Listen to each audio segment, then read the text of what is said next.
Guys, this is Laara. She's written several books. How many books have you written? I have three books, an oracle deck, and a workbook. All right. So I have about 80% of that at my house. Um, uh, I wrote the forward on one of them as well. Yes, you did. Yeah. Yeah. So that was your third book. I was wondering if you wrote another book sometime in the last year or so since I knew about your third book being released. What are your books' names? We'll just start there, and then we can get into who you are and what we're gonna do in this live. Sounds good. So we have the Little Book of Light Codes. I know that's backwards. That was our first book. That's the flagship. Then we have Light Codes for the Soul. And then we have the book that you wrote in, which is the Little Book of Light Codes, Volume 2, Ascension Codes. Nice. I actually learned how to. I don't remember what it was because it was a year or so ago, but I do remember the way that you spelled out some of the concept in there were really helpful for my own definition, my own communication of what light is. And then in regards to light codes, if nobody's heard of that term before, what would be where you would start off the conversation with somebody like that? So everything in the universe is energy, and energy is frequency, vibration, information. And basically everything in a topic can be distilled down into what we call a light code, which is a symbol. That symbol holds all the information known on that topic, and consciousness continues to evolve and advance and grow, and the code continues to evolve and advance and grow. I had someone at Conscious Life Expo just this past weekend say, oh, it's kind of like a universal calling card or a library card. Like you take your little code and you take it to the universe, and the universe gives back what you need on your journey on that topic. And so you're actually starting off the definition by saying that it's a symbol of sorts. Is it like a visual thing? How are you, like when we talk about calling card or a symbol, is this visual? Is this auditory? Is it something else that I'm not saying? So it's a really good question. So the light codes they're an expression of energy. So the way I work with them most of the time is through a drawing of a symbol. So like, I'll give you an example of one. I'll use the oracle cards because they're nice like that. So this is a light code, and it comes through obviously as this drawing, but it can also come through as hand signs. It can come through as sound, and some people even will dance the energy. The thing is that everything is energy, so it's all just an expression of the energy. Right. So that's the origin, and then it comes out however it comes out in our experience. Yeah. Scott's saying optogenic technology systems manipulate them upon us.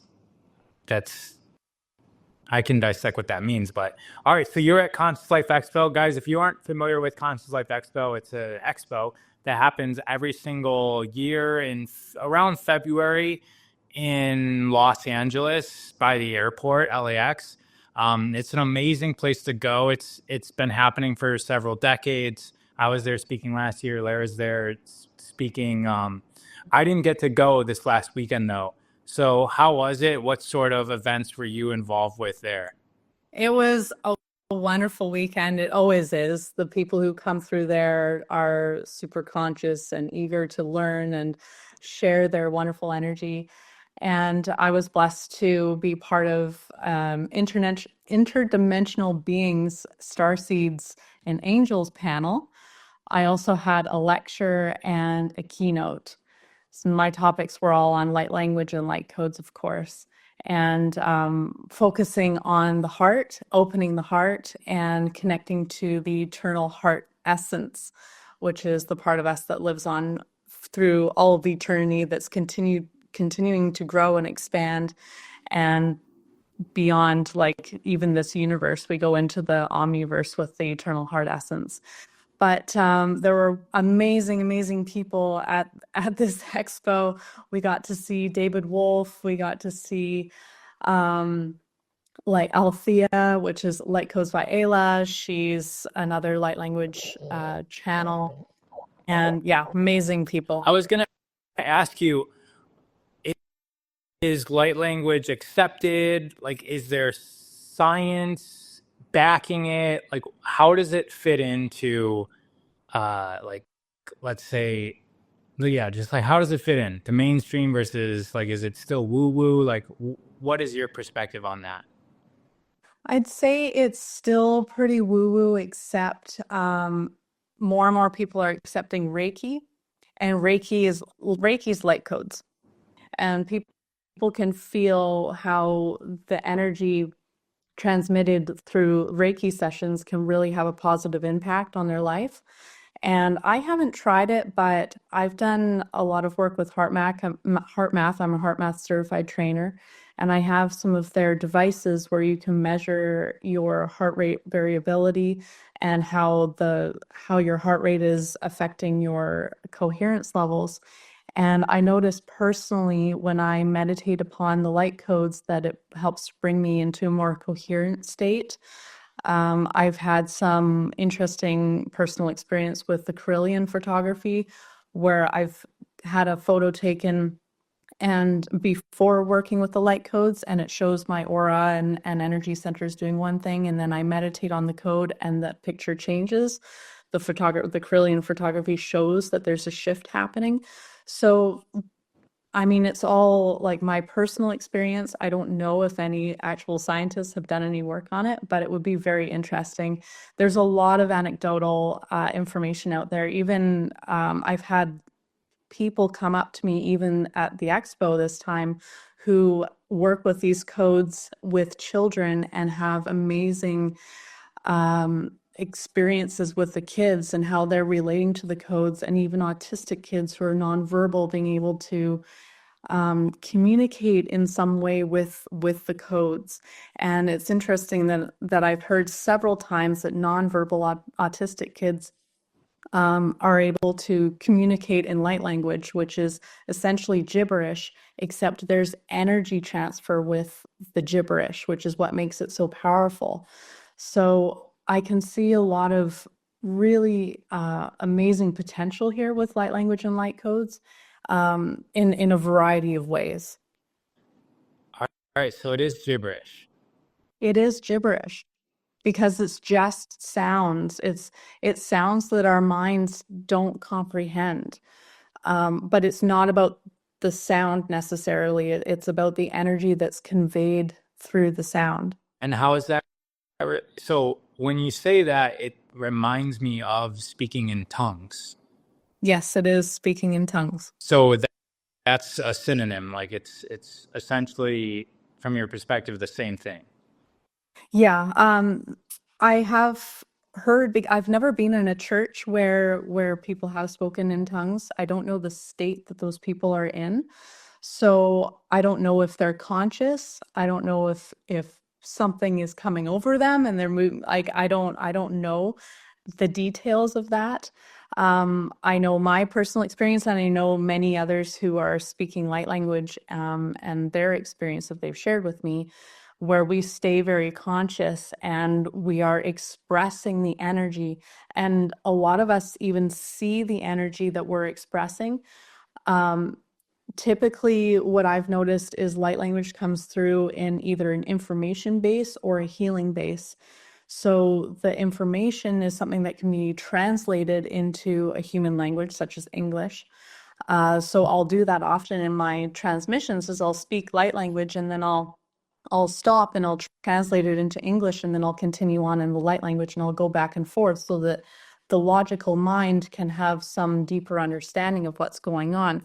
But it isn't quite possible to explain light language transmission if it's a healing transmission, because this is more of a healing energy. It's a healing vibration. It's not something you really translate. So if you go to a healing practitioner, like a Reiki session, they're not going to translate the healing energy that they're offering you. They're just Right. offering you healing vibes, right?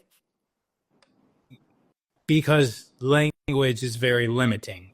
I mean, it's basic, reduced down to sounds, and then we reduce it down to like tangible words that are made up of letters, and every time that's like cutting the message and making it just like a machine, basically, like this letter equals this sound, which equals this word, which equals this thing. And it makes sense that like that you say that healing or finding harmony within oneself transcends all of that. Okay, so I see a comment that says people who speak in tongues are conscious and awake. That's true. I've been, I don't know, blessed to attract, like, it seems like all of my business associates, most of them growing up, and roommates and or best friends and or girlfriends are like super, super high in the church. Like all of them. I don't understand why I attracted that. I mean, kind of, but like preacher type people. And so I've seen people speaking in tongues, and I don't really particularly identify as religious, but for some reason I've been around a lot of religious people, and I've seen people speaking in tongues several times. I wouldn't necessarily say that there isn't as conscious as I've seen people speaking in light language. Like there's this sort of in between state, like if you imagine being in trance, but like still like in the moment. That's sort of where I see the speaking in tongues. Whereas when I watch you do light language, you're just speaking like right now, and then you're just like into light language the next moment.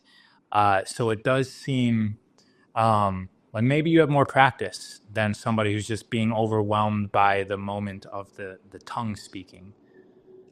And it's not something that I ever went through. Like I I knew that I could speak light language. I held myself back because I had judgments around it.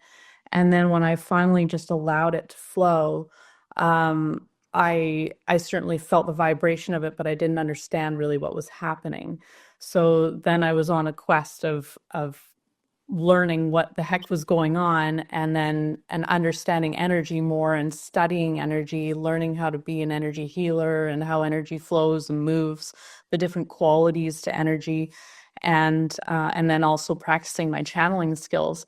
But something that has happened recently, this last 6, 7 months or so, um, I've certainly gone through a huge transformation. I know a lot of people have as well. There was a big energy that came through at the end of the summertime, that really propelled a lot of people into doing a lot of inner work, and I was one of those people. I did a lot of shadow work and releasing the limiting beliefs and so on. And one of the things that came out of that was this very, very clear need to go deeper into the heart, and that's where we got into the eternal heart essence. And so I was channeling light language and light codes for basically since 2016, and I'd be able to connect in with all these different energies. It could be an ascended master, they could be angels, they could be all kinds of things, and I'd be channeling that, and the energy would come into my body, and then I would speak the light language or speak the message in English, whatever was appropriate. And what I've learned now is that I'm not so interested in being the vessel that another consciousness comes in and uses. I actually am reclaiming my physical vessel and saying no to the channeling, but rather meeting another being, another consciousness through the heart center. So we're merging our hearts now. And then I can speak the message between the merging of the two hearts. So it isn't a channeling anymore. I call it now a transmission. And it's a very, very different action. And it allows me to stay sovereign in my being and just reclaim myself more, come to know myself on a deeper level. That's crazy. Yeah, because I've channeled, it's not something that I do often, but the times that I have, it definitely feels like I'm opening up here. And and waiting up here for, and then just being the scribe. And yeah, that's definitely a reframe of, and an invitation is kind of like how I'm hearing that. So could you elaborate? So could you elaborate a little bit more on the eternal heart essence? What does that mean? You mentioned it. It sounds like it's a big deal. So like, yeah, how do you work with that? How can it be relevant to people listening right now? Yeah, absolutely. This is now my new favorite topic.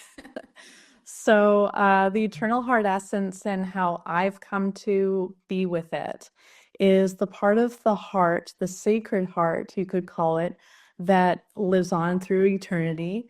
It's the part that is, it's almost equal to the soul. You could almost call it the soul, but it's the heart energy of the soul. So it's not the heart chakra. The heart chakra is just an energy center, just like all of our chakras, or it's an energy center for our physical body that is a way for the body to work with energy.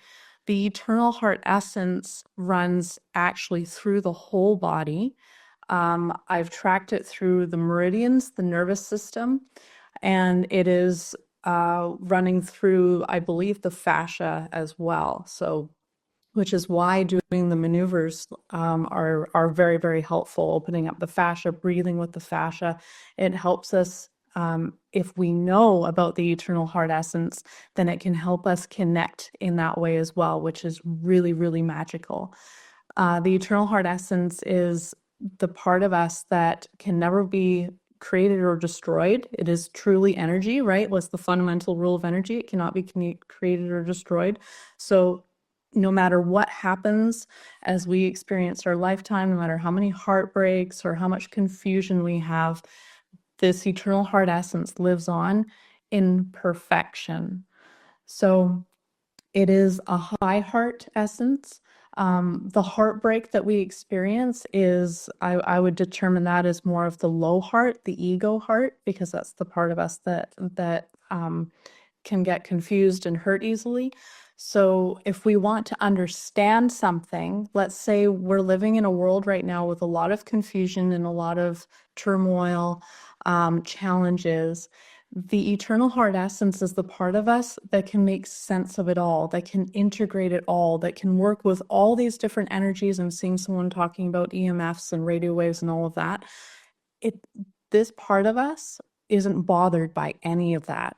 So we get stronger the more that we are connected to this heart essence. So breathing with the heart is very, very powerful for, connecting you with this space, but also doing deep meditations with it and understanding that it's much, much bigger than our brains can really comprehend. So allowing I've tuned into the fractal nature of the universe, which is really, really beautiful. This heart essence is fractal. So it not only goes out into the world, but it also goes deep, deep, deep, deep into the being.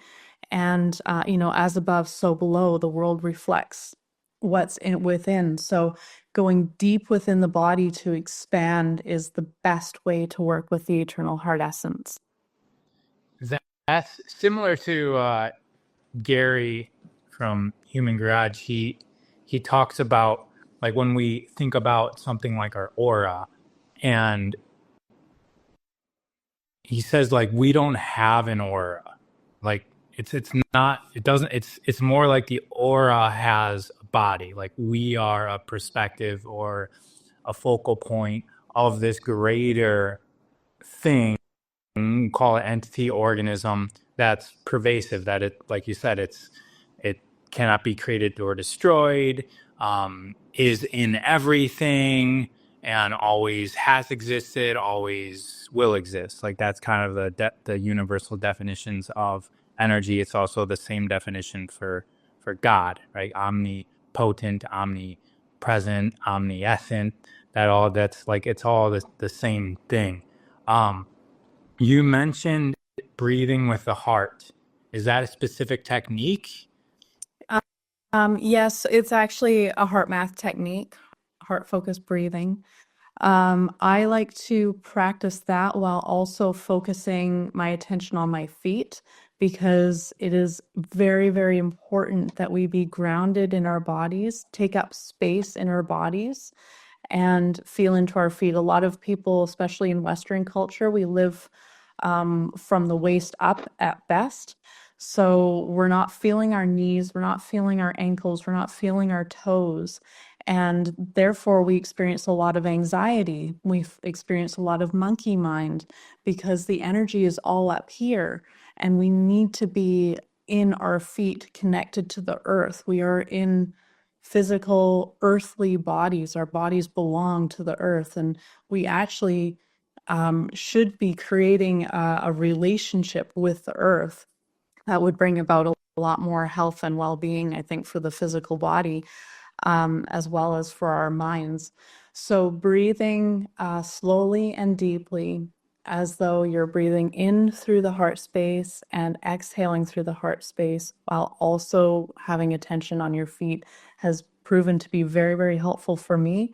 And it's also a very nice meditation for working with the light codes, as it turns out, because it does bring you into a nice coherent state while also keeping you grounded.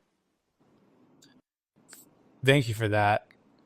From my experience, like the word breath, we think about as bringing in air, right? Inhale, inspire. Breath, well, the word spirit is etymologically translated to breath. And so spirit is within breath. And breath isn't, well, spirit isn't just in air. And there's other ways, other gates is what I call them, that this spirit can be breathed into your body. The soles of the feet is definitely one of them. And so even though if we're breathing in and out through the heart, when you're saying focus on the feet, I'm even like I do meditations where I actually feel energy coming up and out of this other gate of the body because we can breathe through these other parts of our body, just like we breathe in air, but we can breathe in and out spirit through our feet as well. I mean, that's our feet are connected to the earth. It has sweat glands for a reason. Like it's highly conductive. Like even if what I'm saying is like talking about this other energy essence, we are literally receiving energy from the earth as well. Yeah. So, eternal heart essence, is there like let's relate that back to light codes. Like what's the relation to light codes and that? Like are they coming from eternal heart essence as opposed to coming from you? That's one question I have, if you can answer that. And then if you can wrap it into, I've seen many different people channeling or speaking or doing light codes. Like are you guys all doing the same thing? Like what's going on with that? Okay, big questions. So the eternal heart essence and light codes, that was first. So the commonality between the light codes that I bring in and the eternal heart essence is that I'm always focusing on the heart when I bring in these codes. So my process is if someone is requesting a topic of information as a light code, then I go into my heart space and then I go into the universal field and a code forms around that topic and then I draw it. So that's how the codes in the books have basically come to me. They're a universal essence, all heart based. People okay, now all these different Before you go light languages. on to that, can you show us some more codes? Like give us some examples of what we're actually talking about when we say light language or light codes. So this is a code for beauty and peace. So how does somebody use that? You can use that very simple meditation that I suggested where we breathe with the heart and focus on the feet and then just gaze gently upon this light code And the energy that's being emitted from this symbol, there is a subtle energy. Some people feel it very, very strongly. Some people feel it a little bit. Some people not at all. Your subtle energy body will connect with the energy field of this code, and then your consciousness will know exactly where in all of the consciousness that this code represents is needed or required for you in this moment in time. So remember that this topic, go to beauty and peace, this is a topic of information that consciousness is continuing to evolve and grow with, because consciousness is always growing and expanding. That's the whole point of the nature of all of the realities, all of the universes, is for consciousness to come to know itself. So topics like any topic is going to continue to grow, which means that our being will need more information on all these topics so that our little bit of consciousness can continue to grow and advance, if that makes sense. So we just gaze upon this code and breathe slowly and gently. And it's almost like you're breathing in the energy of the light code to bring it into your being. And powerful transformations occur. Like it's really quite something. All right, everybody watching this could definitely do that. I felt it. Yes, go on. I was going to ask you to do more. So this is universal love, love of the highest order. So again, you can breathe slowly and deeply, focusing on your heart space and your feet. And this card is this light code is emitting that frequency, and your consciousness is tuning in to the specific nature of this light code energy that you require in this particular moment in time.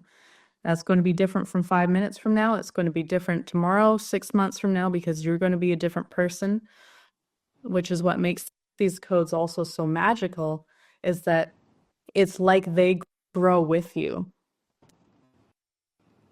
And the other thing that you can do, I like the cards. These codes are all found in the first book, the Little Book of Light Codes. We just made the oracle cards because they can be easy to use, but you can like charge your food and water with them, which is a really nice way to get the frequencies of the topic on a more physical level. You can also create homeopathy with them by if you do muscle testing. Have you done muscle testing? Yeah. So if you figure, oh, okay, well, I want more universal love in my body, then you can muscle test. I like to do the fingers. Yes. So that's solid as yes, and that and weak as no. So you can determine how many succussions would be appropriate for your body and your being to receive, and basically make a homeopathy with it. Succussions is where you do a little tap and you're charging the water, and then you drink the water. That's another way to work with them. This is powerful too, just letting it touch the water for 5 seconds. It's instantaneous. It's really, really fast.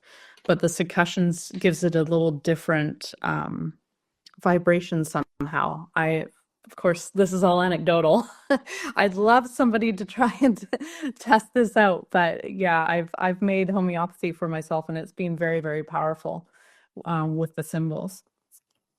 So I'm glad you brought that up because Scott was commenting. He said that you can charge the water with it. I don't think he saw that, but yeah. So that's a good demonstration of how that's done.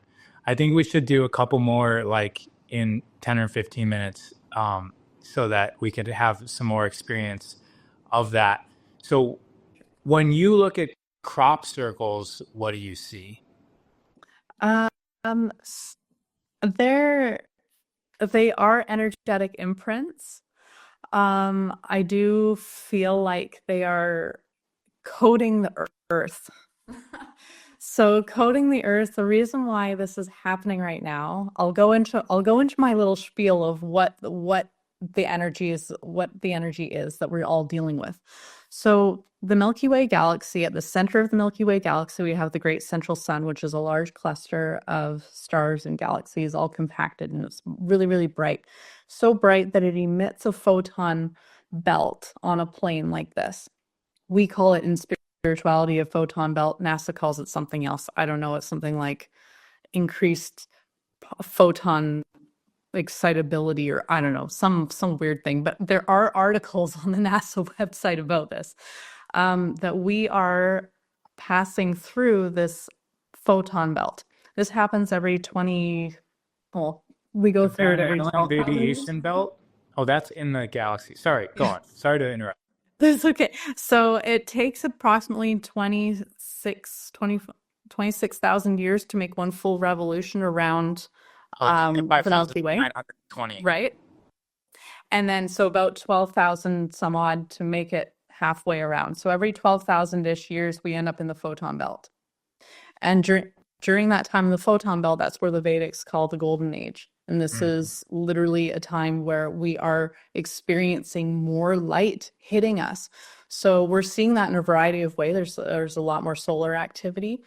But we're also seeing it on the energetic level, where you're seeing in the world all this corruption coming to the surface, right? The shadow is becoming known, because what happens when you go into a dark room and you turn on the light, the darkness has to go up and out. So that's what's happening to the whole planet, as well as us on an individual level as well, which is why the shadow work, the inner work, is so important right now, because the energy is really helping us to clear this.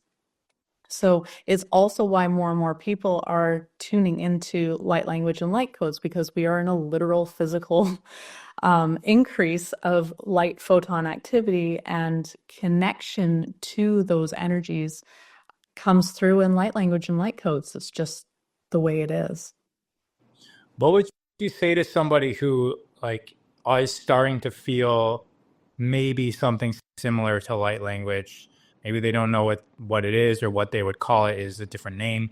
But what would you say to somebody who's starting to feel that? How could they explore further? Definitely continue the heart work. Working with the heart is very, very important, no matter what kind of channeling you're going to do or transmitting of energy, because the heart is going to govern how that energy is going to be expressed and how you personally are going to work with it.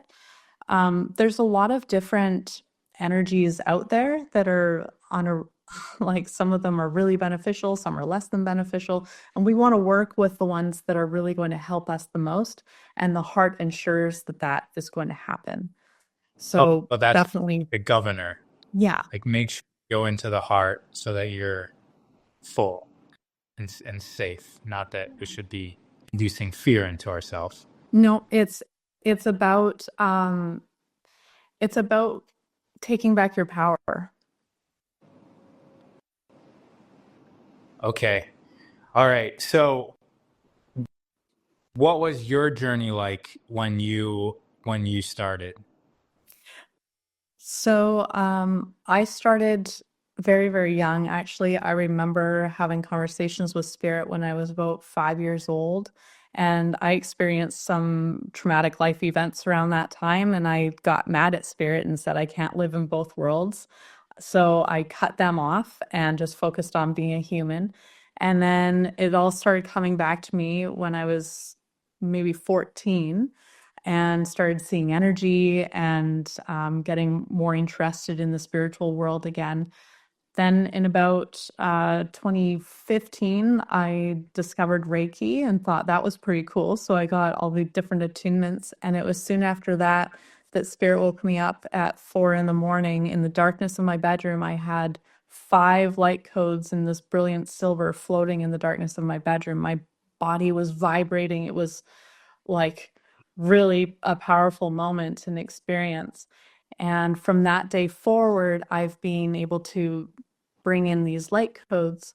And yeah, like, and then it was a couple years later that I remembered that I could speak light language. And then I was given the memory back when I was a child of speaking light language with a friend and that we could communicate with each other in light language. Nice. All right. Thank you for that. The we got a comment about chemtrails and other various ways to block out the light of the sun. So when we speak about light in regards to light codes, is there a relationship to the actual sun, or is it something bigger than that? That and how is that affected by, let's say, certain environmental agent or governmental agencies that are tinkering with how much light gets into our atmosphere? It's an excellent question. My answer to that is it's far bigger than the sun, and it's far bigger than any government agency could even pretend to think they had any control over. So you think it's a belt of energy that is so huge, is coming from the center of our Milky Way galaxy. And it's not just about the light, it's the vibration. So no matter what anybody thinks they could possibly do, nature always wins. And it's the natural world that we're talking about. It's the natural world. It isn't the synthetic world. It isn't AI world. It isn't, none of that can even come close to the natural world.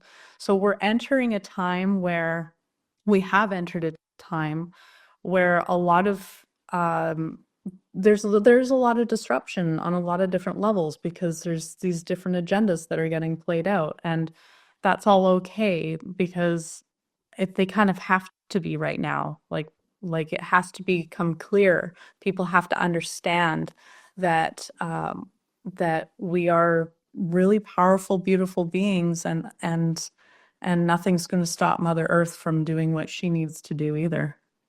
Right. When you speak about the photon belt and these cycles of thousands of years, uh, the way that I relate to that is that if you think about our yearly cycle of, if we talk about it from a gravitational universal standpoint, with the sun going around, or Earth going around the sun and the sun going around a galaxy, galaxy being in a universe, we have seasons in 1 year. And then when you actually look at what's going on with our position in a galaxy, there's also seasons. And when you look at different ancient cultures, they're tracking calendars that are much longer than the calendars that we use in United States of America and Canada, which is 360 days. Their calendars are thousands of years long, or tens of thousands, or hundreds of thousands of years long if you go into like Hindu calendars. And the question is that I ask myself is, why are these cultures measuring these timelines, and why are they doing that? And if you actually just go into the text, they, like you said, they mention certain ages, and these ages have attributes, and these longer attributes have to do with the energy, which is immediately transmitted into the consciousness of us, because it's really the consciousness of the planet, or all of reality is shifting within these different energetic seasons. And if we just, without knowing any of that, just like take that concept and then just ask yourself, does it seem like we're going into springtime, or does it seem like we're going into the fall, into the to winter season? And it definitely seems like we're going into springtime. And then that's also coordinated with these calendars as well. And we're in springtime right now. We're going into springtime, and it's going to be like the biggest storm of the year happening over the next few days in Southern California, because that's what happens in the springtime. It's like things do, it's darkest before the dawn, right? Like things do get jostled up before the growth happens. And speaking of governmental agencies, it's so apparent that they're pulling at their last straws. Like they're trying everything that they can, and even just testing outrageous things on the public to see if we will accept it or not. And that's all good news. It's like good because we can see that yes, we're heading into the springtime of the light, but then it gives us all responsibility to use this increased power for, our own sovereign harmony to add to the collective harmony. Do you have anything to add to that or argue about what I just said? No, I totally agree. I'd like to add that, you know, to your point, it's so important that we find the peace while we're watching the show. This show, just picture it this way. We're watching a movie right now that's taken a long, long, long time to produce. A freaking Mhm. long time to produce, like hundreds, thousands of years it's taken to make this movie. So, and I would view it as a movie Yeah, so that we don't take it so personally. This right, isn't personal. right. This is energy playing out. And the very best thing that any one of us can do is get strong in who we are individually, do the inner work, sit with the heart, get grounded, know who we are, and find the peace within our being. And let that radiate out. Let that speak for itself. We don't need to go and make a big fuss or hoopla and throw all our energy out there. The energy that we throw out into the environment when we're upset or angry just feeds the upset and angry lower vibrational reality. It doesn't change anything. So, while you make the most change is by sitting with yourself, being in the heart, finding that peace and that stillness and that love, because that's what all of us are. All of us are made of love. We are love. But we're forgetting that. We're letting something else sort of push us, play with our emotions and make big deals out of everything and make us take everything so personally. So that would be my suggestion for people is come back to yourself and settle and find the peace in your love. Yeah. And if watching a movie doesn't work for you, then just go to YouTube and type in the word nature and just look at the sort of things that happen in the forest. You have animals eating each other, you have animals raiding each other, you have animals raping each other. And from a bird's eye view of that, it's all perfect, harmoniously nature. It's the evolution, and it's the ever present now. Like that's what's happening. And if we can view our own life and what's going on in our reality from the same sort of non-dualistic manner, where we're just trying to like promote our safety and be comfortable and happy, uh, that's not life. Life is this whole mess. And for me, it helps like to trust in that. Well, you call it the eternal heart essence, the EHE, knowing that like death isn't something to be avoided, because that's like a very strong grip that those in power can use over us, is the fear of death, because then they just have to say, if you don't do this, you're going to die.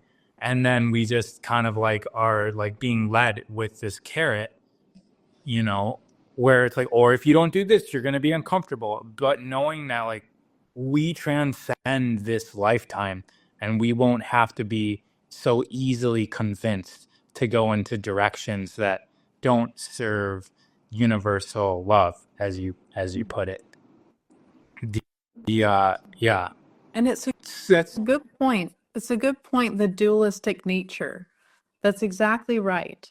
So although we are, from a spiritual perspective and an energetic perspective, we are all one, but we are here living in this universe of opposition and contrast. And it's important to understand that that is the nature of this world. And again, not to take it so personally. It's okay that the sun rises and the sun sets and we move into darkness. Darkness isn't bad. Darkness is just part of the reality here. We give the association that the darkness can be bad or the darkness can be scary. We give meaning to everything. We give meaning. This is A Course in Miracles. So if you haven't read A Course in Miracles, I recommend it. We give meaning to this pen.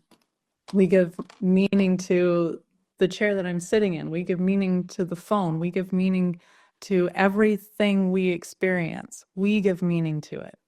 So if you don't like what you're experiencing, change your perspective on it. Change the meaning that you give it. Alter how you're looking at it. Right. So besides your 3 books, what are their names again? The Little Book of Light Codes. Yeah, it's backwards. I know. It's a mirror. Little Book of Light Codes for the Soul, and a Little Book of Light Codes Volume 2, Ascension Codes.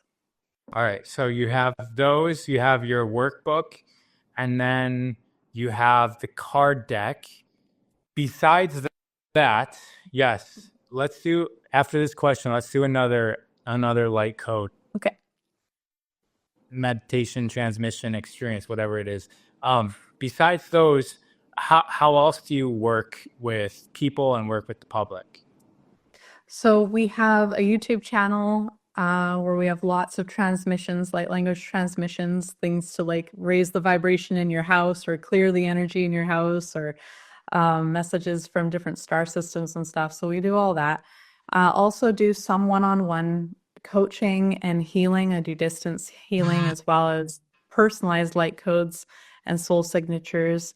But my favorite is the coaching. I really like to help people navigate their life from the spiritual perspective.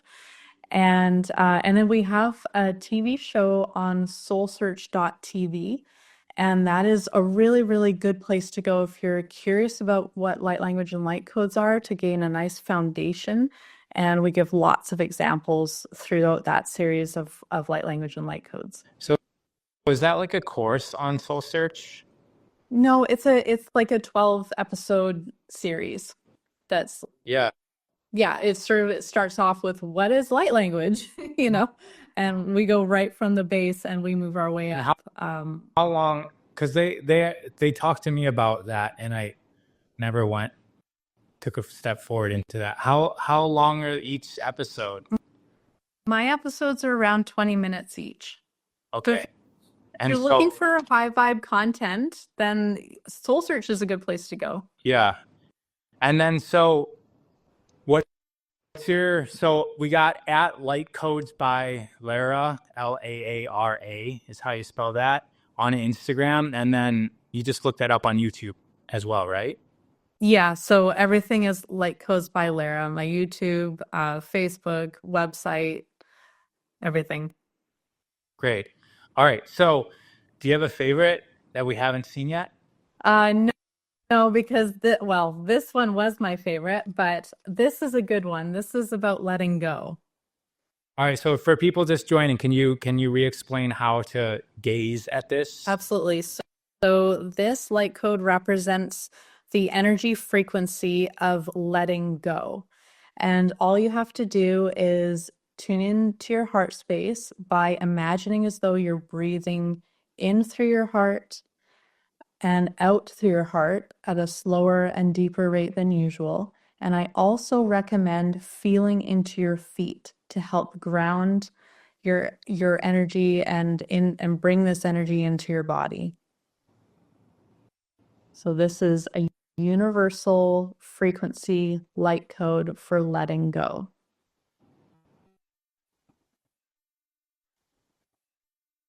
And you can also use this light code to charge your food and water. You can charge crystals.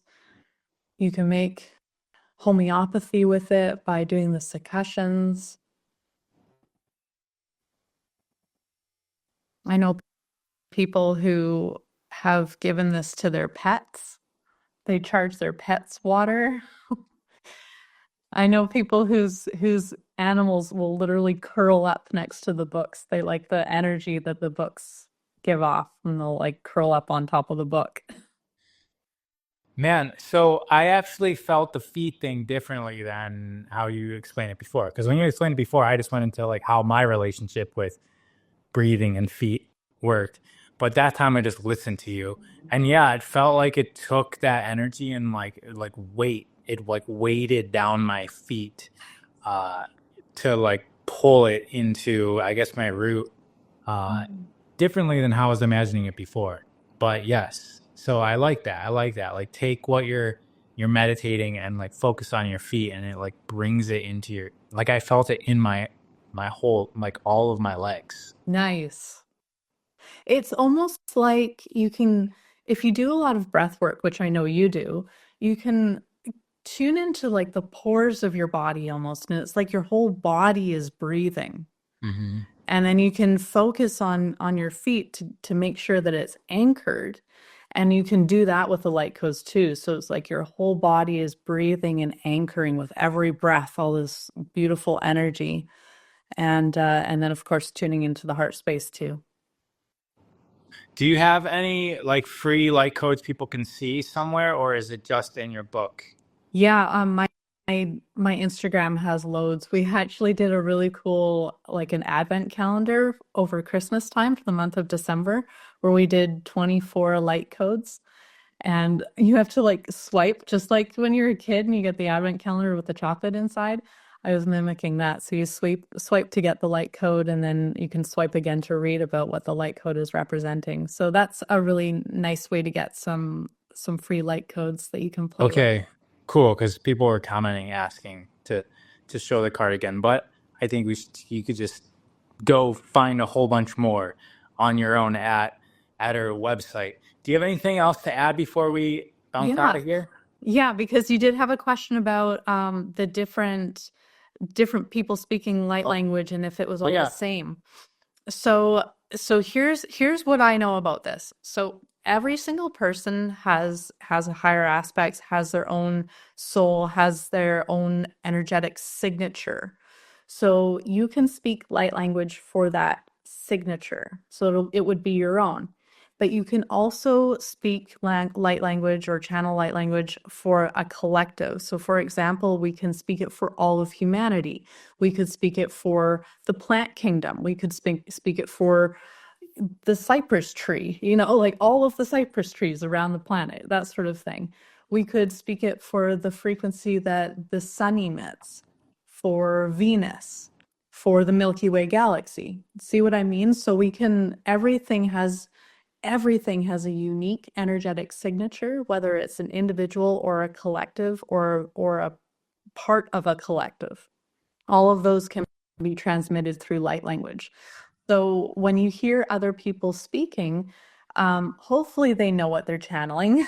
Not everybody does, but if they happen to know what they're channeling, they probably know that that it's a specific being or it's a collective energy. And if you are around light language enough and you're sensitive to energy, you can actually discern for yourself who or what they're speaking. And if it's translatable into English, then you can do that as well. Mm, yeah. You start to discern it with experience, just like anything. Yes. Yeah. Yeah. Awesome. Thank you for sharing that. All right. So, guys, go check out her. Oh, Scott's got a good question. Are there base codes? Well, that makes me think of the fractal nature of the universe. And so what would we consider base? Um, because there are foundational codes to the universe, and I will be bringing some of those out in my next book that I'm working on right now. It's been a lot to put together because we've gone into the omniverse and had a lot to come had a lot to sort out there. But there are foundational codes for the universe that we will bring out in the next book. But if you're referring to a good place to start, I do highly recommend my first book, The Little Book of Light Codes, because this book is it's walking us through just the human evolutionary journey, like basic things like embodying love and harmony, letting go, trusting the universe, releasing barriers, and then getting into some deeper concepts, like how to move like light that can be a particle or a wave, how to be that light being. And you can take these into very, very deep concepts, or you can use them very superficially too. Like it really they work with wherever you're at in your consciousness. So those are very good base codes. And like was for the soul, the second book is also really good for base codes as well. Nice. All right. Just want to add that you live in BC, Vancouver Island as well, and you came to a Human Garage event. I saw you there as well. Last one that I went to up there. All right. Thank you so much for sharing with us. Hope everybody enjoyed all of that, and we'll see you next time. Thanks so much for having me. It's been a pleasure. All right. Bye-bye.